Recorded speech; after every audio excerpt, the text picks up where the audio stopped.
In 2018, researchers at the University of California found something surprising. When participants were asked to write anonymously about the traits they disliked most in others, those same traits often mirrored their own hidden behaviors or fears. It wasn't just coincidence. What they were really doing, unknowingly, was shadow work. We often think we know ourselves, but the truth is, a large part of who we are remains hidden beneath the surface. And what's hidden still drives our decisions, emotions, and relationships. This is where shadow work becomes one of the most powerful tools in your self-growth journey. Let's divide this video into 6 parts. Part 1. What is the shadow? Carl Jung, the Swiss psychiatrist, first introduced the concept of the shadow, the parts of ourselves we reject, suppress, or deny. Think of the shadow as the emotional storage room in your mind. You throw in shame, insecurity, jealousy, rage, all the parts you were told were bad or too much when you were young. The problem? Those parts don't disappear. They just show up in different forms. You lash out when you feel unheard. You sabotage your goals. You're constantly triggered by certain people. That's your shadow trying to get your attention. Part 2. Why shadow work matters, especially today. In a society that praises positivity and filters out imperfections, literally and figuratively, it's easy to think that self-love means ignoring the dark and only focusing on the light. But real growth doesn't happen under a spotlight. It happens in the dark corners. Here's why shadow work is essential today. Number 1. Emotional freedom. When you confront your hidden emotions, you stop reacting to them unconsciously. Number 2. Better relationships. You project less. When you know your own darkness, you're less likely to judge others for theirs. Number 3. Authenticity. You stop performing for approval. You start living from a place of wholeness. Part 3. How to start shadow work. Step-by-step guide. You don't need a therapist's couch to begin shadow work, though therapy can deepen the process. Here's a simple framework to get started. Step 1. Identify your triggers. Start with your emotional reactions. Think of a recent moment when someone made you irrationally angry, sad, or anxious. Ask yourself, what exactly triggered me? For example, if your friend's success made you feel small, maybe your shadow carries feelings of inadequacy.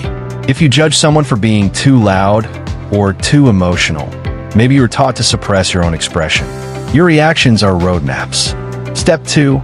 Journal without censoring. Write out your honest thoughts around those triggers. Don't filter. Shadow work only works when you tell the truth, especially the parts that don't feel good to admit.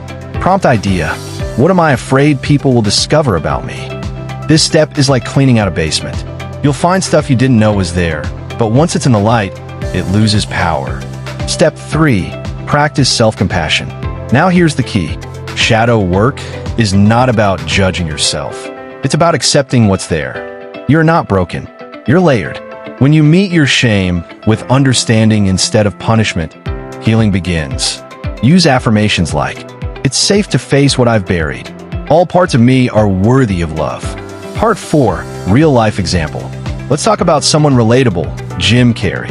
He's known for being wildly expressive on screen, but in interviews, he's been open about battling depression and uncovering his own insecurities.